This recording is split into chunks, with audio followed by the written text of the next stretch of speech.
I was first introduced to the military veterans service in 2017 in the immediate aftermath of the Manchester Arena bombing, and this triggered 2 decades of PTSD that had been suppressing from my 6 operational tours in the British Army.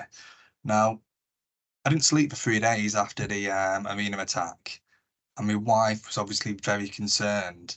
And I reached out to several organisations, but they were just inundated at the time. And one of them offered to send me up to Scotland for 3 weeks on an anger management course, which wasn't suitable for my situation at the time because I wanted to be with family and friends. And in fact, it actually made me a lot angrier, ironically. So I was put through a friend of a friend into the military veteran service. And from day one, they were really good. But my initial thoughts were, listen for me. I was so against therapy from the start because being in the infantry for 20 years and a former welfare officer, I thought that I knew better. I convinced myself that pain was weakness, emotions are weakness, and that by that same definition that I was weak if I couldn't handle my own emotions. And over time and trust, I built up a relationship with my therapist to a certain degree where I think one day he said to me, "What do you want from this?" Because I just wasn't engaging. I was just going through the motions, and there was no trust there. And he said, "What do you want?" And I said to him, "I don't want to be another suicide statistic." And that's when I really opened up, and that's when I really started to get a little bit of help. And that's when I started to tell him what was bothering me. And since then, um, we closed that chapter, and he had some short-term management tools to help me going forward. And then a few years later, I relapsed again. I had another bit of a meltdown. And then I've really engaged and I really opened up. And that's allowed me now to identify when I'm going to have a blip, but to also manage myself going forward a lot better. So I'm thankful to the help the military veteran service has given to me. And I would recommend that if you are having a little bit of a blip, reach out and you seek help.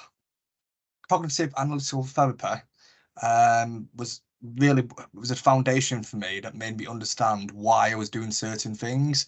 Like I was getting angry all the time. I never asked a question to why, what the underlying reasons for this was. And Pat then gave me the sort of platform and the confidence to, once I understood why I was doing and responding and acting a certain way, to go on to EMDR therapy, which really was the catalyst to sort of like unraveling the foundations that had manifested over probably 2 decades of military service, that these emotions that I hadn't really engaged or processed. There can be a stigma associated with mental health, especially seeking therapy, more so in men, but even more so in veterans and soldiers. In the past, what I used to do, I used to meet up with a few of the guys, a few of the mates I served with, have a few beers and just let out a few little small issues, but these were never addressing the underlining trauma that I'd, for like previously spoke about, over 2 decades that had been manifesting. So it was all right having them short releases, but then I'd find myself getting angry, frustrated.